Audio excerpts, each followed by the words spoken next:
Just recently, maybe a month ago, I'm out in the yard. I'm normally not in the yard, in the front yard. And apparently my neighbor, his wife said to him, I'm making soup.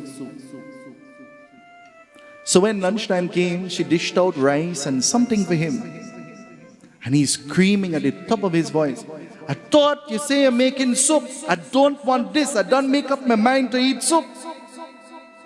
She said, well, I have an idea. Take the glass of water and throw it in the rice and you make soup.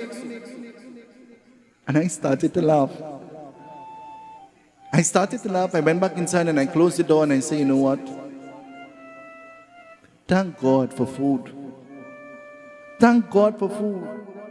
It may not be what I expected, but I'm being served a hot meal. Thank God for food.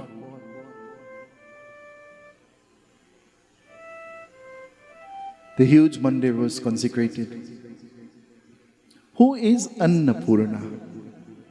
Annapurneshwari. She's a form of Mahalakshmi. Do you know that? Annapurna is the form of Mahalakshmi who bestows upon us food. The bhajan says, listen to what the bhajan says. He Annadan ki Maharani ho jai Lakshmi. He Anna, Dana, Anna. Anna first, Anna food first, before anything else. He Annadan ki Maharani ho jai Lakshmi Rani. She's the giver of food. And so the huge mandir was consecrated of the Devi.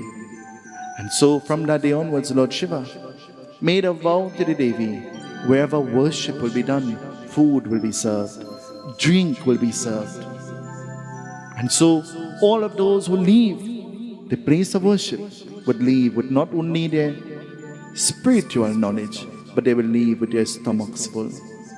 Ever notice that every function we have, you find food? You go to the wake now, and it's palori and sahina and pilau and corn soup, like they're celebrating your dead. Long ago, you went to the wake and you get cricks and butter and black coffee. You all remember? You have to be old like me to know that.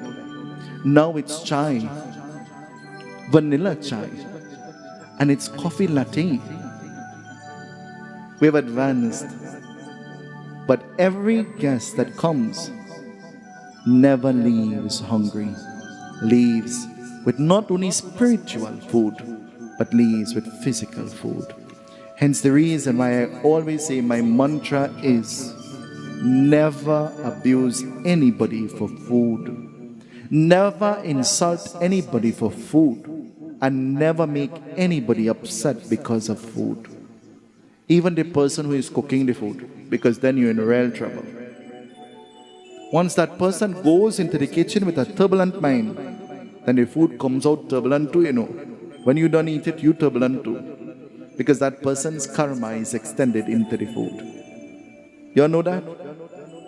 That's why whether who is cooking, I go in the kitchen and I hug up and kiss and Shanti, to make sure that only Shanti goes into the food.